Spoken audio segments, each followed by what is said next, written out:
নমস্কার বন্ধুরা, আমি তন্ময় আর আপনারা দেখছেন আমার ইউটিউব চ্যানেল টেকনিক্যাল তন্ময়। বন্ধুরা, আজকে একটি আলাদা ধরনের ভিডিও নিয়ে আপনাদের কাছে হাজির হয়েছি। সেটি হচ্ছে নাইট ল্যাম্প। এই নাইট ল্যাম্পগুলি আপনারা বাড়িতেই বানাতে পারবেন। এই নাইট ল্যাম্পগুলি বানাতে গেলে আপনাদের কি কি প্রয়োজন তা আপনাদের ভিডিওতে দেখিয়ে দেব। তার সঙ্গে আমি একটি ডায়াগ্রামও দেখাবো, যেটির সাহায্যে আপনারা সহজে একটি নাইট ল্যাম্প তৈরি করতে পারবেন। বন্ধুরা, এটি হলো ডায়াগ্রাম। এই ডায়াগ্রামে আমি যে ছবিটি দেখিয়েছি সেটি হচ্ছে একটি এলইডি, এই ধরনের এলইডি, যার এক সাইড হচ্ছে ক্যাথোড আর এক সাইড অ্যানোড। এক সাইড অ্যানোড, এক সাইড ক্যাথোড। অ্যানোড হচ্ছে প্লাস, একদিকটা মাইনাস। এই এলইডিতে ভিতরে দুটো অংশ পাওয়া যায়, একটা ছোট অংশ, একটা বড় অংশ। যেটা বড় অংশ সেটা হচ্ছে মাইনাস, আর যেই দিকটা একটু ছোট সেই দিকটা হচ্ছে প্লাস। তাছাড়া এই লেগগুলোর মধ্যেও ডিফারেন্স থাকে। যে লেগটা একটু বড় সেই লেগটা হচ্ছে প্লাস, এই লেগটারও একটু ডিফারেন্স আছে।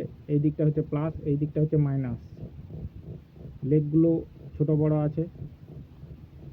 এই লেগগুলো, এই এলইডিগুলো আপনারা ব্যাটারির সাহায্যেও চালাতে পারেন। এগুলো ব্যাটারির সাহায্যে ডাইরেক্ট চালাতে পারবেন না, কারণ এগুলো ব্যাটারির সাহায্যেও নষ্ট হয়ে যায় তাড়াতাড়ি। তার জন্য এগুলো চালানোর জন্য একটি রেজিস্ট্যান্স দরকার হয়, এই ধরনের রেজিস্ট্যান্স। এই রেজিস্ট্যান্সকে জুড়ে আপনারা ব্যাটারির সাহায্যে চালাতে পারবেন। কিন্তু আমি আজ দেখাবো এগুলো ডাইরেক্ট লাইনের সাহায্যে কীভাবে চালানো। এই এলইডিগুলো আপনারা একটি এলইডিও চালাতে পারেন বা 5টি এলইডি জুড়েও চালাতে পারেন। 5টি এলইডি কীভাবে জুড়বেন এর দুটো সিরা আগেই বলে দিয়েছি। প্লাস মাইনাস করে আপনাদের জুড়তে হবে, plus minus plus minus plus minus করে সিরিজ কানেকশান করতে হবে। সিরিজ কানেকশানের করার পর যে দিকটা এলইডির প্লাস থাকছে সেই দিকটায় একটা 100K রেজিস্ট্যান্স লাগাতে হবে, এরকম রেজিস্ট্যান্স 100K। আর এক সাইডটায় একটা ডায়োড লাগাতে হবে, যার সিলভার কালারটা লাইনের এই দিকে থাকবে, অপোজিট সাইডে ব্ল্যাক থাকবে। মাইনাস দিকটা, যেটা এলইডির মাইনাসটা পাবো পয়েন্টটা, সেই পয়েন্টে অ্যানোড দিকটা থাকতে হবে।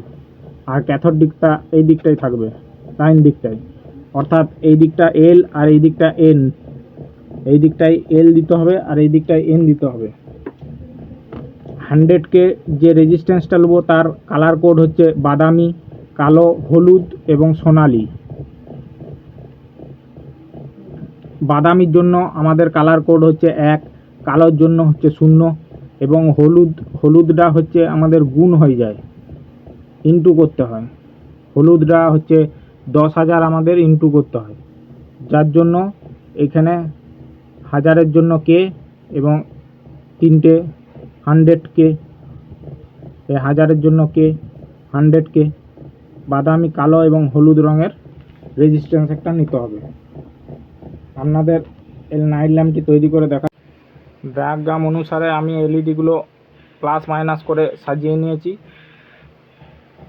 দিয়ে আমার এলইডির এই দিকটা প্লাস বেরিয়েছে, যার প্লাসে আমি একটা 100K রেজিস্ট্যান্স দিয়েছি, এবং একদিকটা মাইনাস বেরিয়েছে, যার এক সাইডে ডায়োড দিয়েছি। ডায়োডের যে সিলভার কালারটি সেটি আমি নিউট্রালের দিকে দেব, এইটা লাইনে দেব। এই ধরনের একটা এলইডির ক্যাপ নিয়ে নিয়েছি, এটার সাহায্যে আমি এলইডি ল্যাম্প একটা তৈরি করব। প্রথমে আগে এগুলো টেপ করে নিতে হবে সেফটির জন্য, ব্ল্যাক টিপ দিয়ে আপনাদের দেখাচ্ছি। দুটোতে আমি টেপ করে নিয়েছি। এবারে আমি এলইডির যে ক্যাপটা তার মধ্যে ইনস্টল করছি, তারগুলোকে দিয়ে আপনাদের দেখাচ্ছি। এই ধরনের নাটের মতো অংশগুলো এখানে পুশ করতে হবে।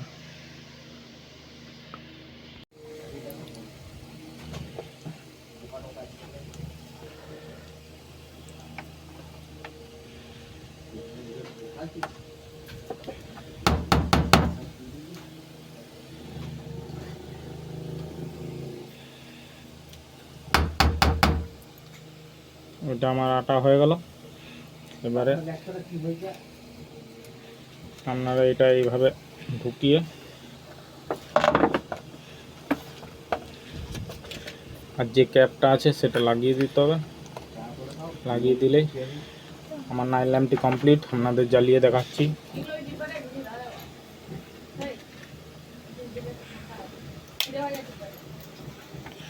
দেখুন কেমন জ্বলছে নাইট ল্যাম্পটি,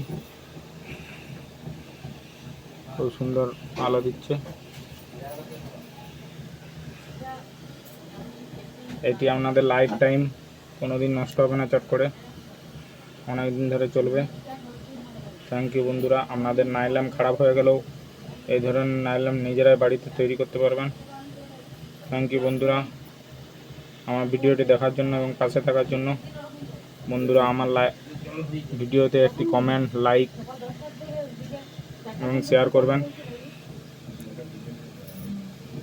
পরবর্তীতে আবার নতুন ভিডিও নিয়ে আপনাদের সামনে হাজির হব। Thank you.